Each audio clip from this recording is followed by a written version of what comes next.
take the time to introduce Frank, and I wanted to do that. So I've been to a number of these events that he has put on across Hudson County because it's such an important topic and he's so passionate about it. We sat down and I thought we were going to talk about, the history of elections in Hoboken, and all he wanted to talk about was his anti-bullying advocacy and how passionate he felt about it. I think back in 2010, just like many of us that see tragedy on TV, he was watching a story on the news about a young woman who had taken her own life, and what he took away from that was we need to help these people, these children in particular, have a voice. We need to encourage them to say something, and we need to do something. And I know as an adult who doesn't have children, I just want to do whatever I can to make myself available to whoever, whether it's a parent, whether it's a child, just kids that are 10, 12 years old, they're just 15 years old, they haven't lived long enough to be able to have the mental and emotional resources to defend themselves when they're being bullied. Bullying happens to all of us, for those of you locally and being bullied right now on social media, but that's what happens. But you know what, I'm 51 and I have 51 years worth of building up the resources to be able to defend myself, and kids and teenagers just don't have that. So when I spoke with Frank, you can't help but want to support this passion because of the subject, because of how passionate he is about it, and I tried to support him ever since. So I hope everyone can bring their hands together and give a warm welcome for Frank, who will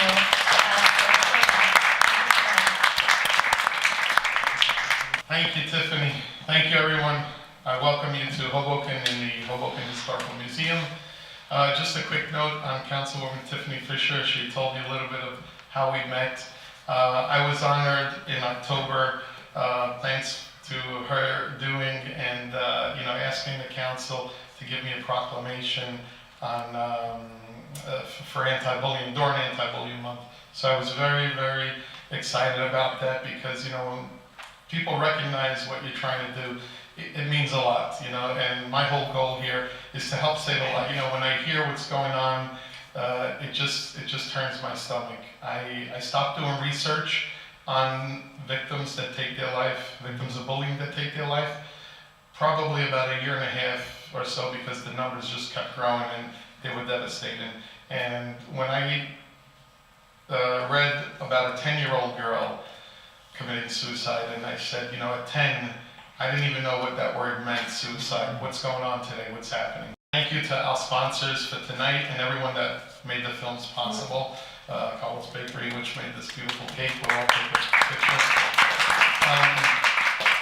Right now, and of course our panelists, but I'm going to leave that to Tiffany. We'll introduce them later.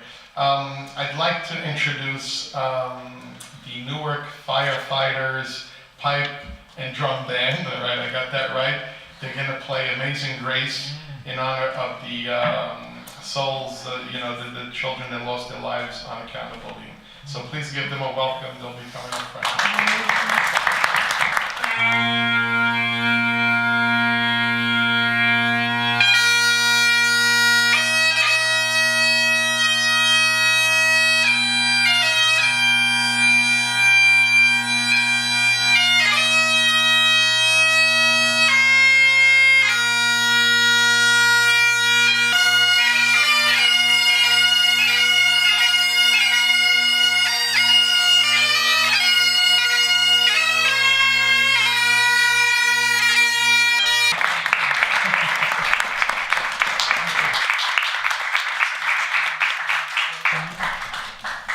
So, Major Raymond Montalvo, Joe Downer, and Jonathan Dietrich, ladies and gentlemen.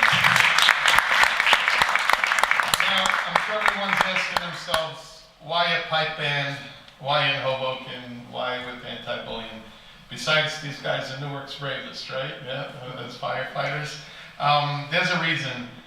This young man in the middle here, Jonathan Dietrich, I met him doing one of my speaking events, and it was brought to my attention that one year during his high school years, he attempted suicide in a boys' bathroom. And someone walked in just in time So he almost lost his life. I'd like to give him a little thank you on behalf of my small production company for his strength and courage to speak up in the fight against bullying. Thank you, John.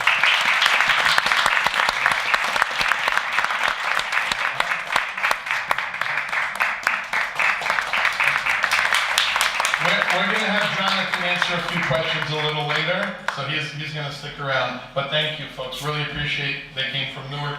2 hours, you said? Yeah. We had, as a council person, 3 instances where parents, for a variety of reasons, have reached out to me about challenges that their children were having in school. A couple of them specifically relating to bullying, and I reached out both to Dr. Johnson, members of our school board, who responded unbelievably quickly. This is something that is very important to our community of Hoboken and the Hoboken Public Schools. So that's just my ad. So anyway, we're really lucky to have so many different people that touch what I would consider safety of everyone, but in particular our youth tonight. And really excited that everyone's here. So. Can I start? Yeah. Okay. So we're just going to get him some water in case. Great. Can I have some water too? Yes. Sorry. No, after them, that's fine.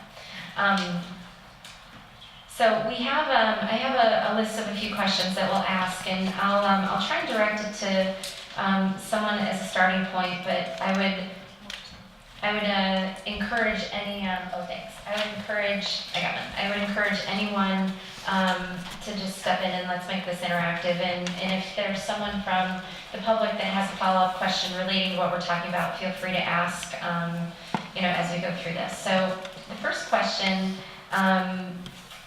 is, I will address this to both Maria and maybe Dr. Johnson as a starting point, given the roles that we play from a counseling and an education. Is there evidence to show that bullying that is unaddressed can step or lead into other issues? To answer your question, absolutely. So a lot of times we might see changes in behavior at home, at school, maybe one, maybe both, maybe on the playing field with friendships. Sometimes we'll see children who have been bullied or are the bullier, changes in grades, changes in appearance, changes in eating habits, sleep habits. That we're also sometimes talking about middle schoolers and high schoolers, where that's also very common where these things are happening. In middle school and high school, they're testing out different hats. They're trying on different things to see, where do I fit in? In the movie, they talked about fitting in, and that's a very common thing. It releases dopamine and serotonin. It's like a drug. We want to fit in. And so we might try to join different groups. So these behaviors that change a lot during these times is important for us as parents and educators to notice and keep aware, but those changes also don't mean that there's definitely an issue. But one of the things that we see in schools with children who have been bullied or are a part of a bullying situation is that pattern and predictable behavior begins to change. And so it does become a safety issue. It's not just about children's academic patterns changing, but it's about noticing when that child leaves home in the morning to get to school. Sometimes they don't get there when they're supposed to be there, and they'll wander for an hour. They'll show up to school late. And it's not so much that it's an issue regarding the management of the child. For me, it's more an issue of there is a care and a responsibility point from the time a child leaves the door of their home to the time they get into the school. After school, it's the same thing. When the child does not feel safe and they want to leave school, or they did not feel in any way that they had a good day, sometimes they will leave school. And you don't know what that predictable behavior is going to be when they leave school. Are they going to a park? Are they going to an area that they've never gone to before because they feel alone, or they feel scared, or they feel depressed? So we definitely do see, in addition to the emotional, psychological effects of bullying. We also see that there are predictable patterns that children rely on do begin to change. And that's pretty powerful when you see that. Diane, I know, none of us ever have to go through the experience that you and your family went through. I don't know if you can shed some light on just what your observations were from your experience with your daughter. I think as a parent, to hear, it's so difficult because that's exactly what you just said when you're talking about their behavior. All of the symptoms that Mallory had were the exact symptoms that every tween goes through. So it's almost virtually impossible to predict that a 12-year-old is going to self-harm. And I think that when I watch the film and living my own experience, I find it overwhelming. God, it was just the same. You know, like it truly is the same, whether you're telling it in a fiction story or nonfiction. So much of what the people that were talking, whether they were actors or not, it's exactly what Mallory experienced. And I think because Mallory was unable to predict what her experience was like at school, am I going to run into the girls, am I not going to? I think that compiled part of the pain. And I do think that you're right with the mass shootings and the drug addiction. And I think that children that are bullied, we don't need to be just thinking about suicide. The mass shootings, the drugs, the sexting, the revenge porn. I think all of this is truly related to what our children are experiencing in school every day. It's, I don't think we've been on these panels before where we've had this combination, both of films, but this combination of people and connecting the dots already the way they've been connected by this panel, which I think is important. It's a tragic and scary, but important, not only for the individual's safety, but for everyone in the community to really understand and think about what more we broadly, I think, can do. If a child does come home and tells a parent or family member that they were being bullied, how should a parent help address this issue? And it sounds like you may not have been given the signal there, but like if they are, like what should a parent do? The first thing is to take a deep breath, because taking a deep breath allows space for us to think. And when we're dealing with our children being hurt, it's overwhelming. We want, like the young lady said in the movie, I see someone hurting my 2-year-old and I just, the mama bear comes out. And we're flooded with our thinking of fear. When we're in a place of fear, we're paralyzed. We don't know what to do. We don't know how to respond. We might be afraid, if I say the word bullying, if I say the word suicide, is that going to lead to this behavior? So after taking a deep breath, we need to check in with our fears. Make sure we're in the right place to have a conversation. A lot of times we're dealing with our own issues. Maybe we're having marital issues. Maybe we're having issues at work. Those things compound how we parent. So we need to check those things. I don't mean ignore them, I mean take care of them, so that we can be more present. Effective communication comes from being present, and being present is listening without blame, without attacking, without judgment. That's really hard to do when you're a parent, because when we're afraid, we want to control the situation and change things without allowing for a platform where our children can feel safe, accepted, seen, and heard. If they're having bullying issues at school, they're not being seen for who they are and respected for who they are. So they need that at home to make sure. Sometimes the home environment won't allow for that. It's also can be done at schools. Children have great relationships with teachers, with priests, pastors, police officers, whomever it is. The best case scenario is when a child has one adult that they can trust, who they can go to. It might not be us for a number of reasons. It could be a family member, it could be any of the people I mentioned. Great, thanks. Does anyone else want to respond? I would just say, to add to that, is number one, don't assume that it's going to be you that your child's going to confide in. And secondly, I think that when your child finally comes to you and says, this is happening to me, I think as parents, one of the biggest mistakes that we make is because we've got a to-do list, we've got to make dinner, we've got to cook, we've got to respond to emails. I think the first thing that we should do is shut up and listen. Stop trying to solve everybody's problem, including that particular one, and to just listen, but also say to the child, thank you so much for sharing that with me. How would you like for me to handle it? Giving your child a voice to the voiceless, because that's really one of the problems that children that are bullied is they feel voiceless. So we as parents add to that by trying to solve their problem.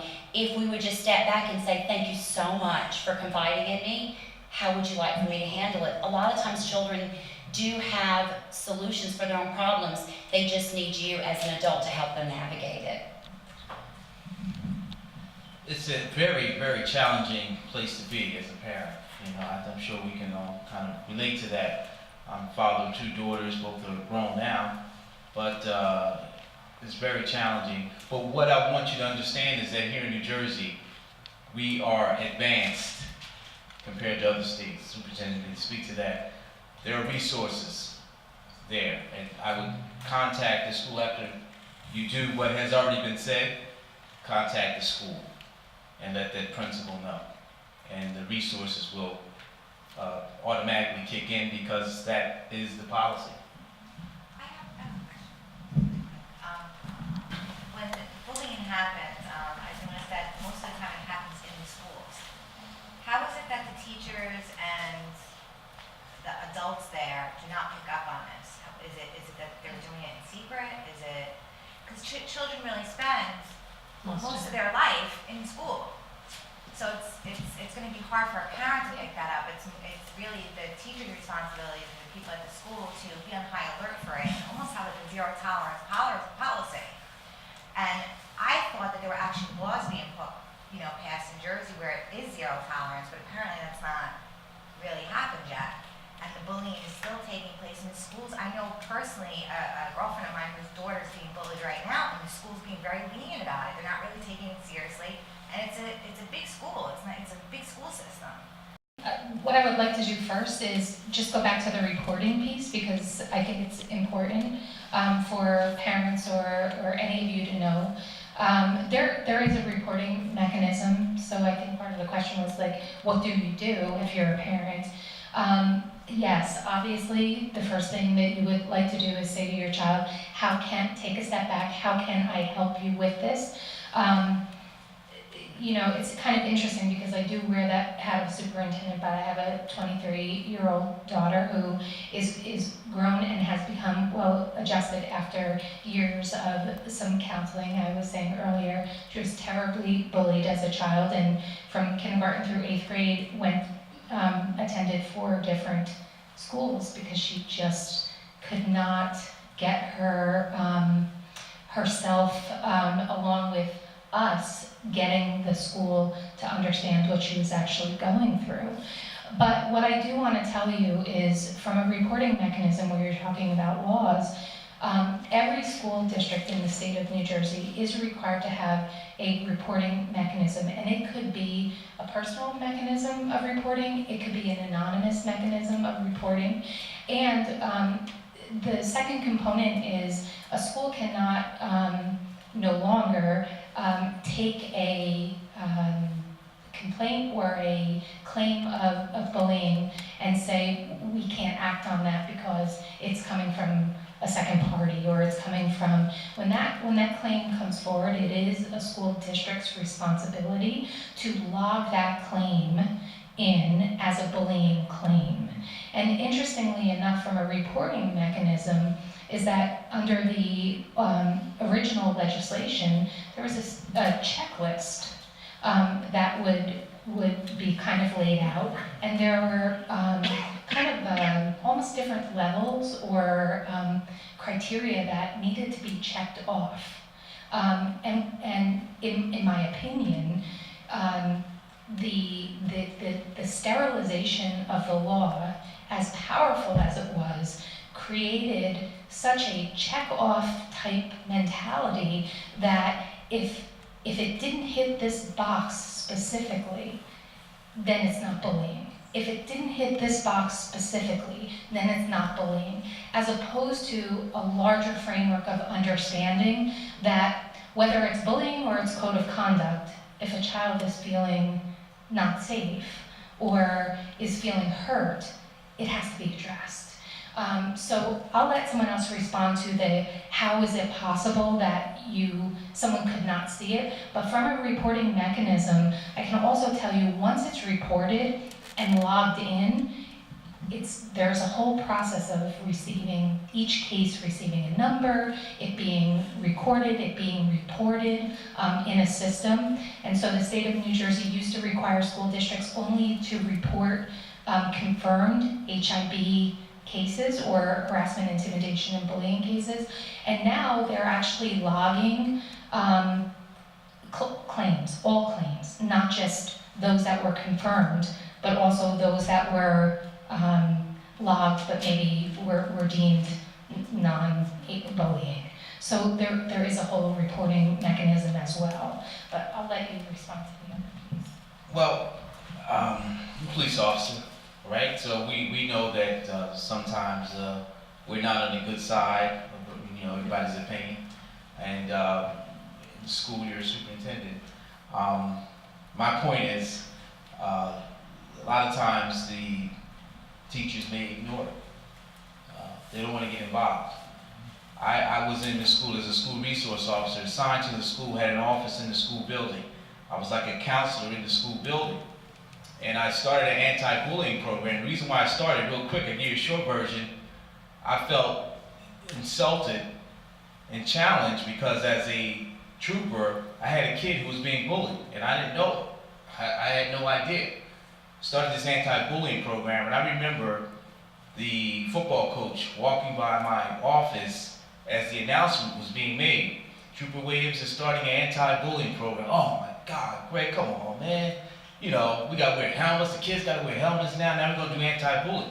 So this was back in 2002-03, and this was early on with the anti-bullying.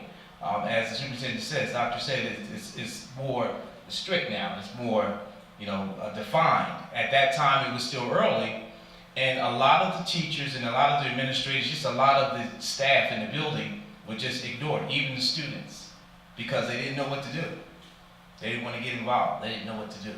So unfortunately, it sounds like some of that may still be happening, but I am proud to say when I've spoken at national conferences on anti-bullying that New Jersey is the leader in this country on anti-bullying.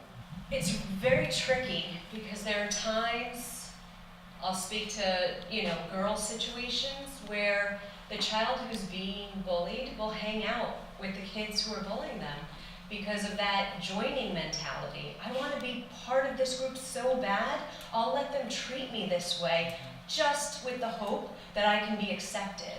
So it's very tricky. I've been an educator, in the school system, my former life for 15 years, and it's something I would always look out for, but I also know it happens, and girls especially are very good about being able to make the situation look wholesome.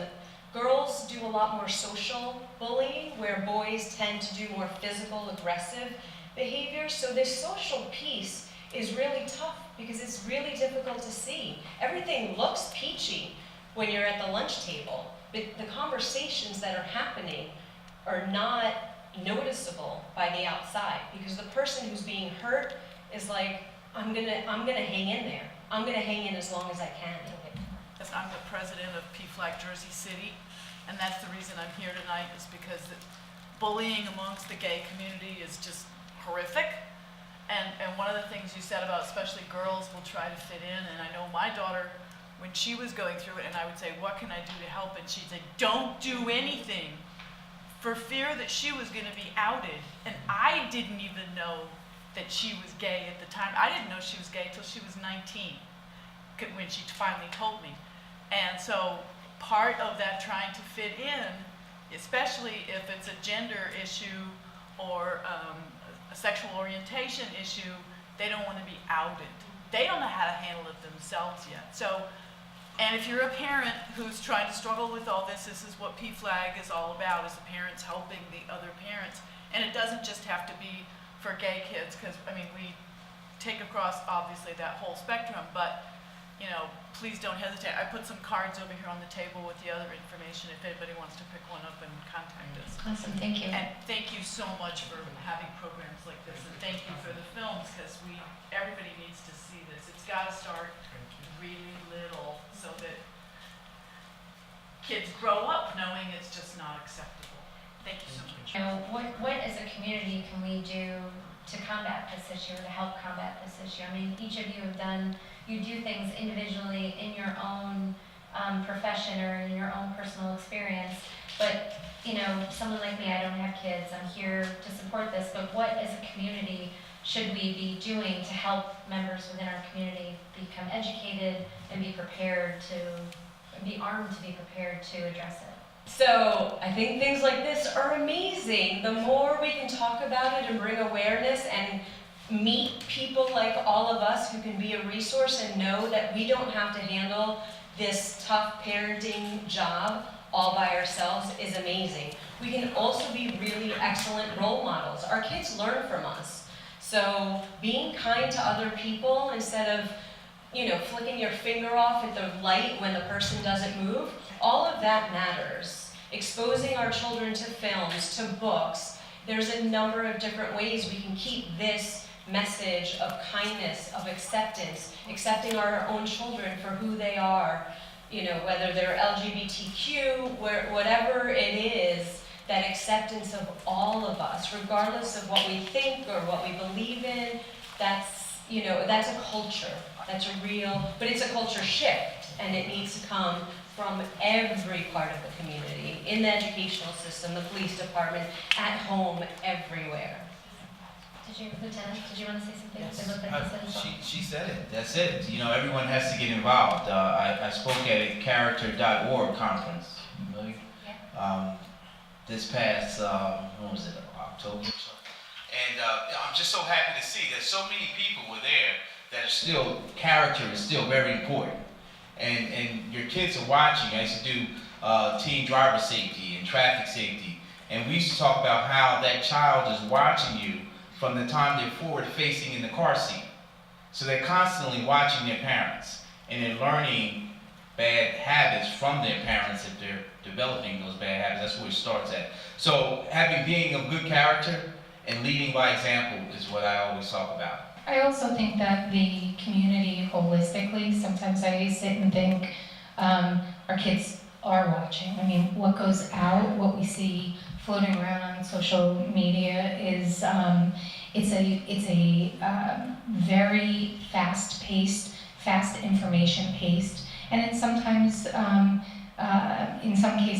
a very mean approach to the manner in which we treat one another. And our kids see that. They see it all the time. So it really resonates with me when you asked the question before, how do we not see it sometimes in schools? Like, how do teachers or administrators or school districts holistically not see it? So there's two components to that. One of them is an educational component, and we spoke about this earlier, about the fact that every single person in a school environment, and it's not just schools, it's recreational environments, it's youth athletics, it's everything that has to do with children, need to be aware of what bullying actually is, what the signs are, what the characteristics are of bullying, so that everyone is armed and equipped with being able to deal with that type of behavior. But at the same time, I also feel like we need to continue to do events for adults, because adults need to understand that when information is going back and forth that's hurtful from one child to another child, and it's happening sometimes on social media as early as children are in 2nd and 3rd grade, that has to stop. That has to stop.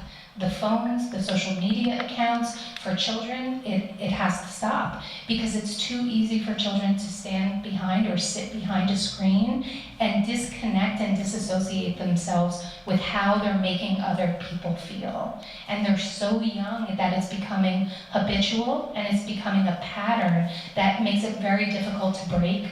So I will tell you very openly and honestly, as a school administrator, you are right. There are sometimes that there are blatant actions that we see, and our goal is to try to get it right, to stop it. And once in a while, there are times that we haven't done that. We've not succeeded, and we have to do better at that. But at the same time, there's also things that are swirling around that are happening on the weekends, at night, and we need parents to help us with that.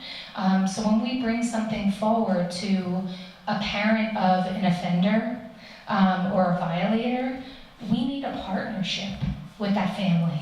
We need a partnership, not just a defense. We need a partnership. We need that parent to say, I understand, and guess what? It's okay. Kids make mistakes. They'll say things that are mean once in a while, but let's all own up to it, bring the child forward, and make it right. And that's the way it's going to stop. But if we continue to defend bad and hurtful behavior, bullying is never going to end. It's just not. One thing I want to give, I do want to give a plug. I don't know if Frank was going to do it later, but he is completely committed to anti-bullying and raising awareness on a whole series of issues relating to bullying. I think you could see both similarities and differences between those two films. And the next project that he's looking to raise money for is very specifically the impact of social media and technology on like anxiety and mental and emotional health of children. And I think that right now, this topic is so important. And so I hope everyone considers supporting Frank, and we'll try and help him do that, because I can envision what that next short would be. And that's the one that, quite frankly, it's probably most relevant to all of us right now. We feel it as adults, we see it in children, and we just see it happening. People can get very comfortable hiding behind a screen. So I just wanted to say that. So now I'll go to your question. Yeah, just a fast question. Well, first of all, thank you for all of you for getting into all these different topics and stuff with us today. I'm going to become a parent any day now. So it's good to start learning about it now. Just a quick question regarding the school policies that you were talking about. Is that in New Jersey, is that for public schools and private schools, or is it just a public school law, or how does that work? That's a good question. Yes, well, the law is for all schools, okay, but it's heavily enforced at the public schools. Sure. Private schools are private, and they normally, historically, didn't have those problems, or they weren't obviously visible. But it's for all schools, the law. So the next question that are on here is really what is the message that the people in this room can take away and give their children about bullying, about being a bystander when they see it happening? Like what guidance can parents give in advance of it happening? Not just protecting themselves from being bullied, but being around it, seeing it. What is the message to them? Well, to have the mic, just start leading by example, and making sure that the school is following that law, that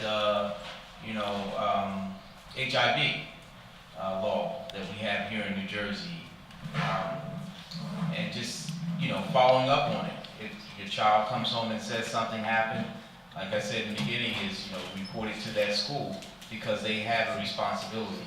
But just staying involved, and things like this are outstanding to address the issue.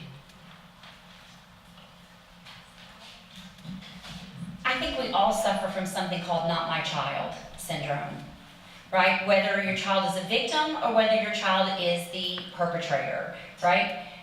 Not my child syndrome. And I think that it is extremely important that we all use whatever happens in school as a teachable moment. Use it as an opportunity to have a conversation with your child. Use it as an opportunity to say to them, I'm sorry that you misbehaved, this is how we're going to handle it. And Children need to learn to predict the consequences of their behavior. The problem, I think that the biggest problem we have as a society is that one child can do something and they get the books thrown at them, and another child can do it because their child might be on, parents might be involved in boosters, and they get a slap on the wrist. And I think that the biggest problem we have is that children are just running amok, doing whatever, and they really can't. If I know I'm speeding and I see an officer, I knee-jerk start slowing down because I know that I'm going to get a ticket. Or if I see an officer, I put my cell phone down. But I never drop my cell phone. But we immediately put our phone down because we can predict the consequences of our behavior. I think awareness is important, but I think we need to be a solution-based society, right? We really do need to look at it and examine and have solutions.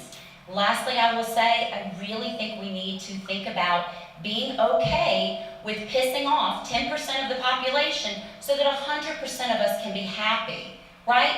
Your kid's not always going to be perfect. They're going to do things that they shouldn't do. It's okay that they get in trouble. It's okay that they get suspended. It's a teachable moment. And as a community, we really need to be okay with that and accept that our kids are not perfect, they're not angels, and they do misbehave, and we as a community need to accept that. So, that's just me. I would absolutely echo what everyone else said, but also I would add the importance of empowering the voice. I think you said the voiceless. Yeah. And that's a tough thing, because I don't want to blame the child who's already being harassed or bullied, but we do need to teach our children how to speak up and give them the confidence. And, you know, I'm lucky, my kids are young, so I'm working on this now with them. They're 5 and 7, and I play both sides. I teach them how to stand up for themselves, and I also teach them how to stand up for others and how to treat people. And I do this by reading books about kindness and giving them street examples that we see in our daily lives. You know, whether it's on the TV or anything that I notice. You said teachable opportunities. They are everywhere. We just need to be aware of all those opportunities. And it's discussions like this that help bring that awareness to light. Can I just add one other thing? We create terminology that only adults understand, and we have failed to teach our children. Like words like upstander.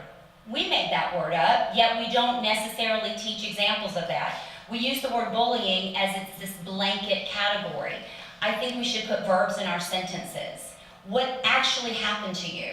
Teaching our children how to articulate what happens and explaining them through actions what an upstander looks like rather than saying, you should be an upstander. They don't know what that means. It's a made-up word. So we have to teach them and show them through examples of what that is and start teaching them. We used to say to toddlers, right, use your words.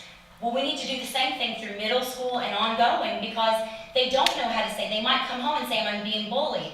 Well, what happened to you, right? Tell me more. Tell me more. Continue to teach children how to be able to articulate what actually happened to them. So then you have all the information so that when you do go to law enforcement or go to a teacher or go to a principal, you can truly share what really happened rather than the emotional side. You can come at it from a factual standpoint.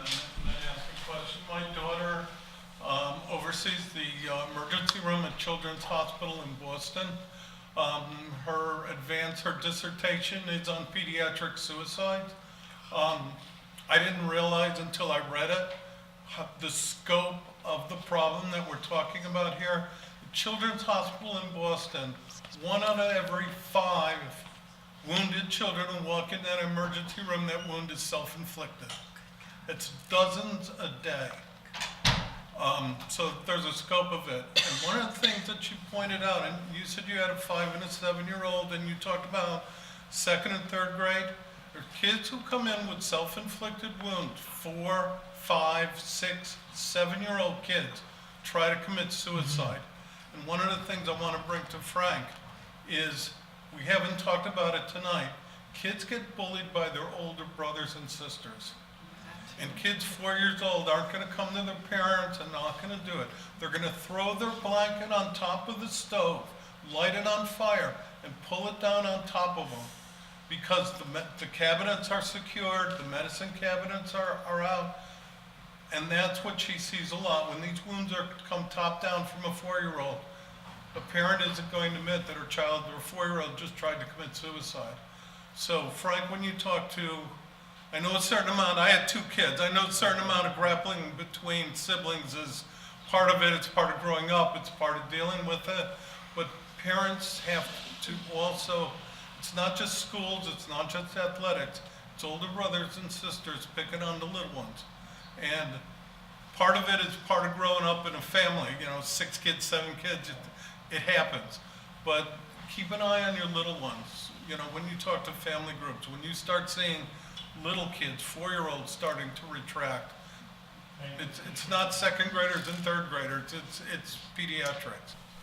I'm a school nurse in Hudson County, and we see the cutting of both arms. I see it many, many days, a couple times a week. Lots of attempted suicides.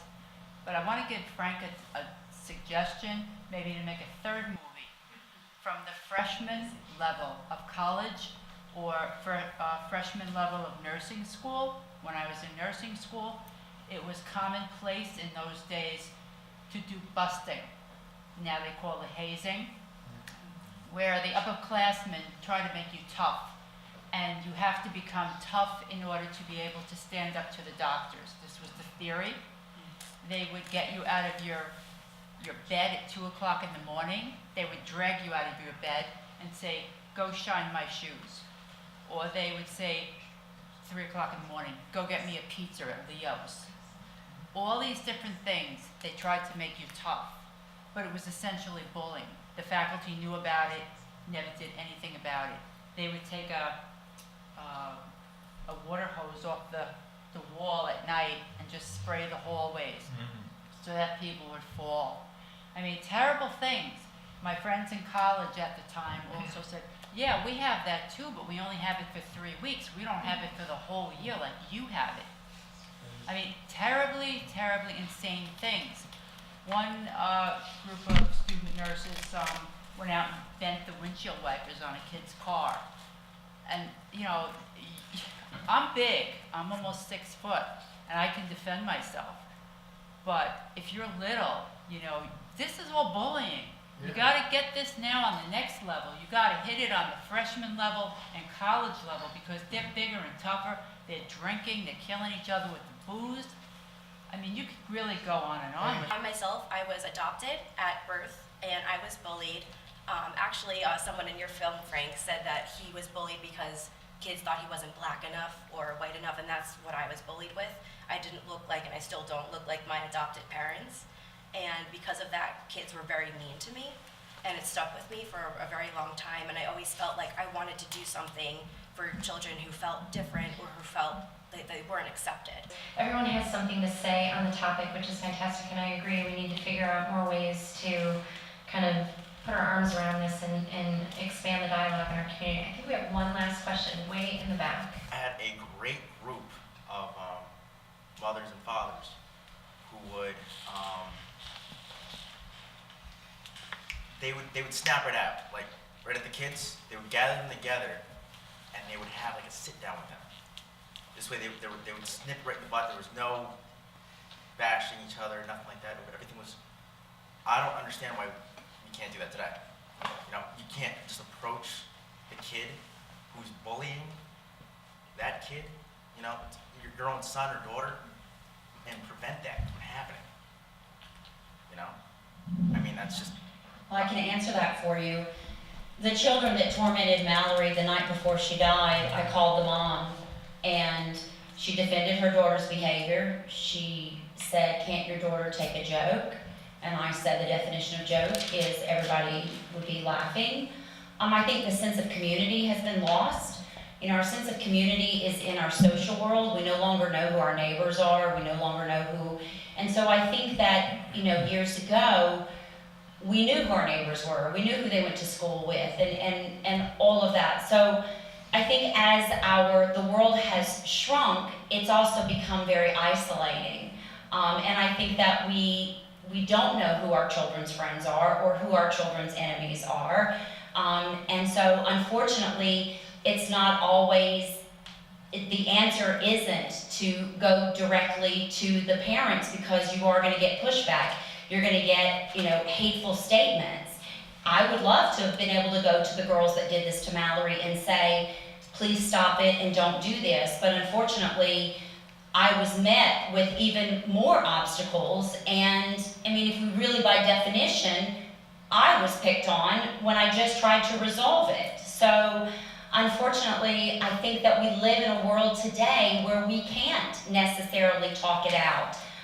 And it's too bad, but we're a lot of right fighters in this world. We want to defend actions, and we want to say this is my way. If you really look at just the landscape of our country as a whole, it's really like that. We no longer respectfully disagree. It's my way or the highway. And so unfortunately, it would be great if we were a group of parents that could get together and just say, hey, my kid's not perfect, and I'm sorry that my kid hurt your kid. But unfortunately, that's not the world that we live in anymore, and I don't see it getting any better, unfortunately. Well, I'm gonna, Marvel, can I just add something to that? Yeah. Really quick? So I totally think that's true. It could exasperate a situation. They could all be friendly and chummy at the table when you say, all right, let's hash this out. The minute they walk out that door, they're back at it, maybe even worse. That being said, there are also some awesome organizations. Girls leadership is something I brought to my daughter's school. Why? Because it teaches girls how to empower, how to feel empowered, how to empower one another, how to speak respectfully. So if I can get my daughter's friends, her peer group, to all speak that same language of kindness and compassion and looking out for one another and all of that, I know I'm making a difference for those few. And I'm hoping other parents follow in my footsteps and bring that to more groups and the more groups. I'm not a parent either, but I remember from grade school I was bullied by one girl, both in the popular crowd, and a lot of it, with girls is very, like you said, social. It's very silent. It's almost ostracizing, trying to ostracize somebody, so it's not always visible. It happens in corporate too. It never ends, okay? So there's plenty of it done. I think these same people are maybe the people who do it when they're younger, or I don't know, maybe they were bullied and this is their power way. Anyway, that's not my focus as adulthood, but even with so I'm very sensitive with my nieces, because one of them, it started in first grade. And now she's got a group and she feels, very great having those friends. It makes her feel better. The younger one at 5, I've been on the playground with her, where girls are just, they don't know. They'll get up or be like, you can't play with me, or you're not good at this. And, it does become a teachable moment.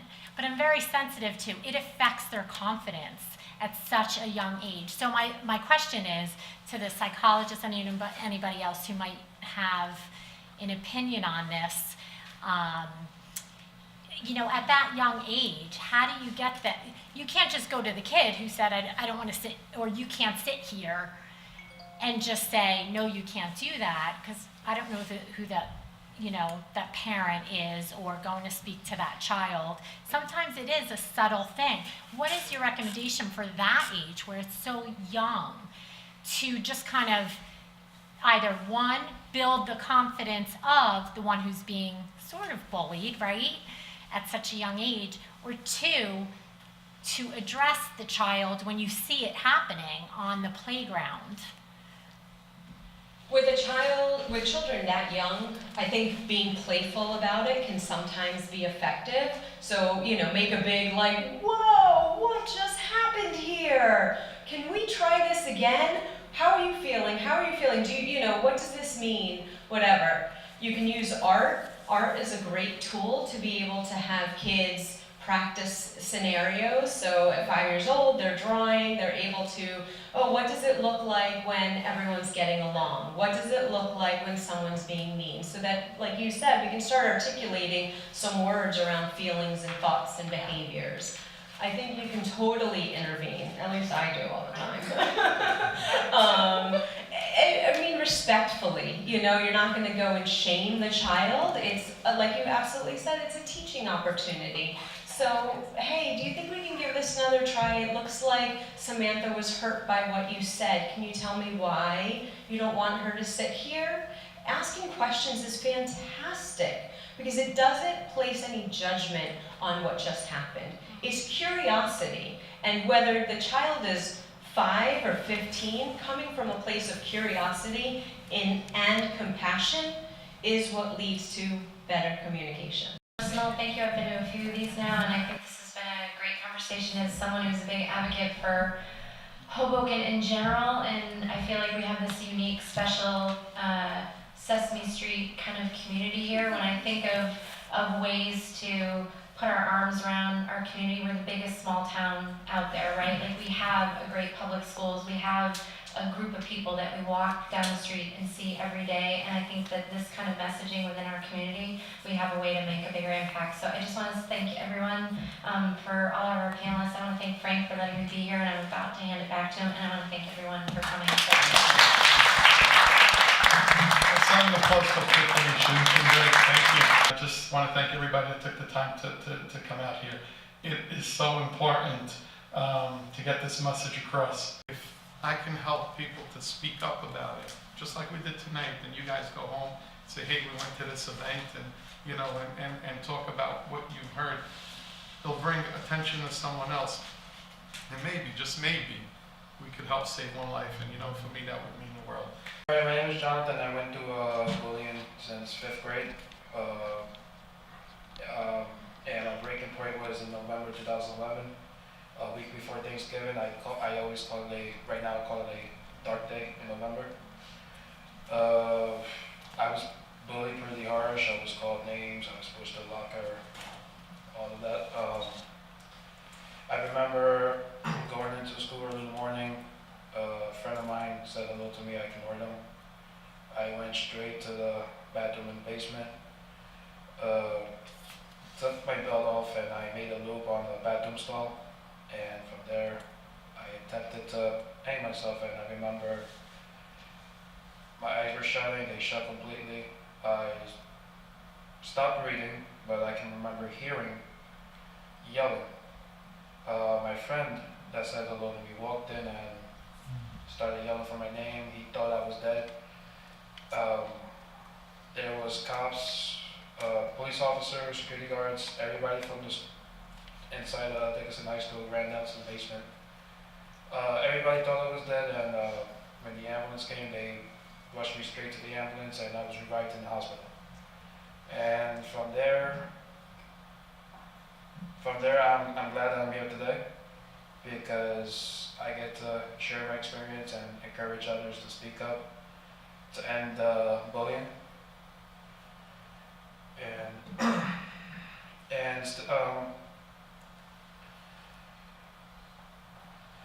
It's important for kids to tell the adults what they're going through,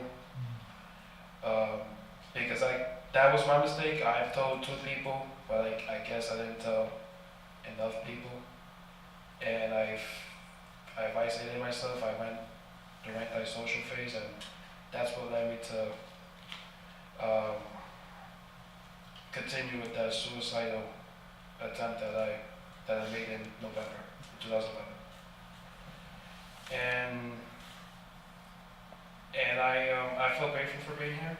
Again, because I get to tell my story and help others get encouragement, and together I believe we can stop bullying. I think it's so important that it starts at home. I'm a little bit old school when it comes to home and family, and just sitting down and talking a few of the things that you guys mentioned. So if my kids see me, like they said in the movie, treat someone nasty or be a sort of a bully to someone, they're going to grow up with that same kind of attitude. You worry, as a parent, you worry. And, parents, like Clemente said, don't know all the answers all the time. We're human, and we make mistakes. That's why they made erasers on pencils, right? Because we are. But, it's so important to just keep our eyes open and try to listen and just try to encourage them to speak up. And with that said, I think I'm going to bring up the panel and Tiffany. If do you mind taking a few more pictures by the camera? And just real quick, I want to thank you all, especially Tiffany Fisher, Councilwoman. Thank you. She has been so supportive of me. It's really, incredible. I thank her. It means a lot, every one of you that are here. And Mo, thank you for getting this for me, so I have it documented. Guys, come have a piece of cake.